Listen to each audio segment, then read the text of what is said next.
श्रीमन्नारायण चरणौ शरणं प्रपद्ये। श्रीमते नारायणाय नमः। राधे राधे, जय श्री कृष्ण। मित्रों, आप सभी लोग कैसे हैं? आशा करती हूँ कि हमारे लड्डू गोपाल जी की कृपा से आप सभी लोग स्वस्थ होंगे, मस्त होंगे। और आज मैं आप सभी को बताऊंगी कि श्राद्ध पक्ष, जिसे पितृपक्ष भी कहते हैं लोक भाषा में, इसमें हम भगवान जी की सेवा कैसे करें। और हम जो घर में भोजन बनाते हैं, तो पितृपक्ष में बहुत से लोग ये कन्फ्यूज हो जाते हैं कि सर्वप्रथम हम अपने लड्डू गोपाल जी को भोग लगाएं या पितृ देवता को भोग लगाएं। तो ये बहुत से लोग कन्फ्यूज हो जाते हैं कि हमें ये जो पितृपक्ष में, श्राद्ध पक्ष में जो हम भोग पितृ देवता के लिए निकालते हैं, तो सर्वप्रथम हम निकालें किसके लिए। ये सब मैं आज आप सभी को पूरी विधि बताऊंगी और ये भी दिखाऊंगी कि भगवान जी को भोग कैसे लगाते हैं और किसको लगाना चाहिए। अगर आप हमारी पूरी वीडियो देखेंगे तभी आप सभी को समझ में आएगा कि भोग किसे लगाना चाहिए। पहले मैं ये आप सभी को ज़रूर बताऊंगी। तो सर्वप्रथम हम यही चाहिए कि जैसे हम ठाकुर जी की सेवा करते आए हैं, हमें इसी तरह हमें श्राद्ध पक्ष में भी अपने लड्डू गोपाल जी को सुबह सुबह अपने स्नान करके और अपने ठाकुर जी की सेवा करनी चाहिए।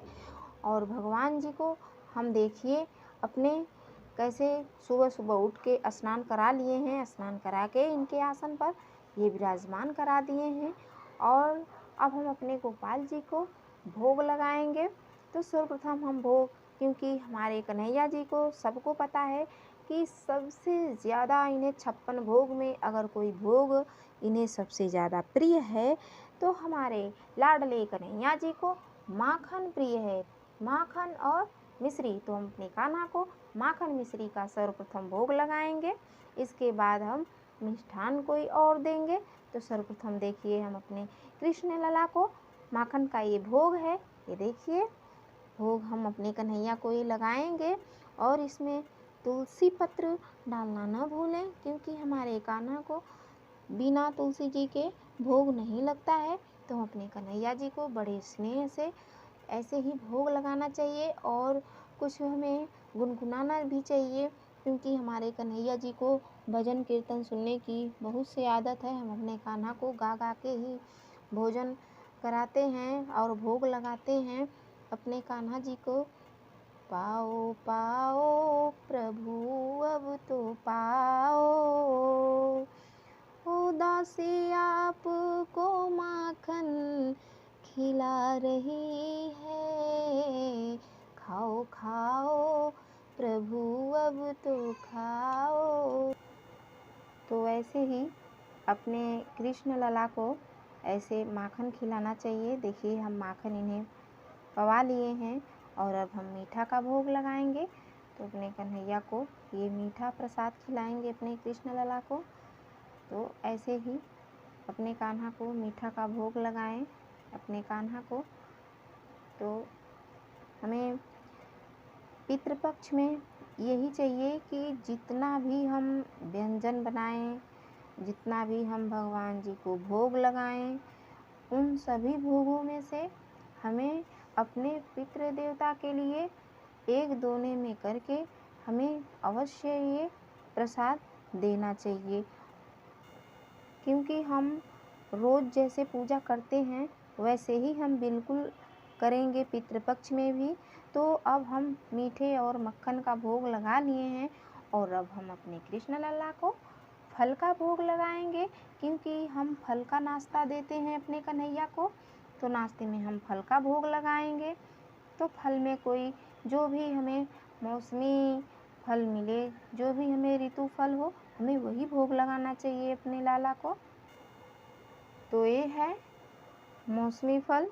देखिए ऐसे ही अपने कृष्ण लला को हमें फल का भोग जैसे हम रोज़ लगाते आए हैं वैसे ही हमें फल का भोग लगाना है। तो हमें ऐसे ही नित्य जैसे हम सेवा करते चले आए हैं ऐसे ही हमें अपने कान्हा जी का रोज़ की सेवा की तरह हमें करना है। और बड़े प्रेम से हमें इनका सेवा करना है। जैसे कि हम रोज़ इन्हें स्नान कराते हैं, भोग लगाते हैं, ऐसे ही बिल्कुल सेम टू सेम हमें ऐसे ही करना है। और एक बात का ध्यान रखना चाहिए कि जब हम दोपहर में इन्हें भोजन कराते हैं, जो भी इनको भोग लगाते हैं, भोजन प्रसाद जो भी हमारे घर में बने, जब हम अपने कान्हा जी को भोग लगाते हैं तो इस बात का ध्यान रखना चाहिए कि भोग लगाने के बाद ही हमें अपने घर के किसी भी सदस्य को भोजन प्रसाद देना चाहिए।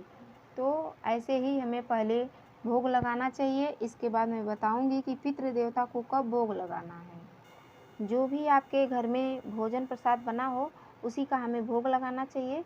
तो हमारे घर में जो भी बनता है तो हम अपने कृष्ण लाला को भोग लगाए हैं। तो ये देखिए चावल, सब्जी, खीर, पूड़ी, तो जो भी हम बनाएं अपने घर में, तो सर्वप्रथम देखिए हम अपने कृष्ण लाला को हम अपने हाथों से इन्हें भोजन प्रसाद पवाएंगे। और भोजन प्रसाद पवाने के बाद हम इन प्रसाद को ले जा कर के आज जो भी हम अपने घर में बना कर रखे हैं उसमें सारे प्रसाद भोजन प्रसाद में हम मिला देंगे।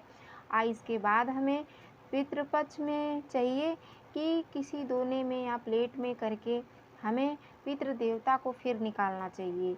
फिर हम पितृ देवता को भी निकाल दें और हमें गाय को अग्रासन ज़रूर निकालना चाहिए। इसलिए कि अगर गैया मैया को अगर हम पितृपक्ष में नहीं देंगे तो इससे हमारे लड्डू गोपाल की भी प्रसन्नता नहीं होती है और हमारे पितृदेवता की भी, क्योंकि हमारे गैया मैया में 32 कोटि देवता वास करते हैं। 32 कोटि देवता, कोटि माने करोड़ भी होता है और कोटि माने प्रकार भी होता है। तो 32 करोड़ देवी देवता हमारे गैया मैया में वास करते हैं।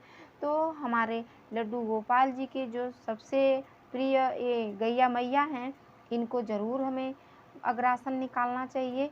तो जो भी हम बनाते हैं भोजन, तो गैया मैया को हमें अग्रासन निकालना चाहिए, पितृ देवता को भी निकालना चाहिए।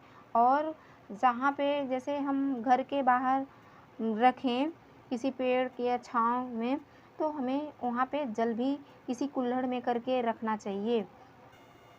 पितृपक्ष में हमें ये ज़रूर करना चाहिए कि गैया मैया को, कौवे को, कुत्ते को हमें भोजन ज़रूर देना चाहिए। हमें कुछ न कुछ जैसे बिस्किट ही सही हमें कुत्ते को भी खिलाना चाहिए। तो हमें ये पितृपक्ष में श्राद्ध के महीने में हमें अपने पितृ देवता को प्रसन्न करने के लिए हमें ये ज़रूर काम करना चाहिए। तो ये है हमारी जो लड्डू गोपाल जी की सेवा। और एक जानकारी मैं आप सभी को और दे दूं कि बहुत से लोग कहते हैं कि हमारे यहाँ तो गया जी में हमारे दादा पिताजी गए हैं, बैठा आए हैं, अब हमें एक कोई काम करने की ज़रूरत नहीं है। तो ये जानकारी मैं आप सभी को पहले नंबर पे दे दूं कि ऐसा कुछ भी नहीं है। हमें अपने कर्म से विमुख नहीं होना चाहिए। तो हमें पितृपक्ष में भले ही श्राद्ध हम वहाँ पे पिंडदान गया जी में दे आए हों, फिर भी हमें श्राद्ध पक्ष में यही चाहिए, पितृपक्ष में, कि अपने पितृ देवता को हमें पानी देना चाहिए, अग्रासन निकालना चाहिए। जो भी नियम कानून है वो अपना कर्म से वंचित नहीं होना चाहिए, हमें उसके मार्ग पे चलना चाहिए। भले ही हम भागवत गीता अपने पितृ देवता के लिए करा लिए हों तो क्या, तो ये सब अपना कर्म कांड करते रहना चाहिए। तो दोस्तों, अगर आप सभी को हमारी ये वीडियो अच्छी लगी हो तो लाइक सब्सक्राइब करना न भूलें और कमेंट में हमें लिखकर ज़रूर बताएं कि आप लोगों को ये वीडियो कैसी लगी। राधे राधे, जय श्री कृष्णा।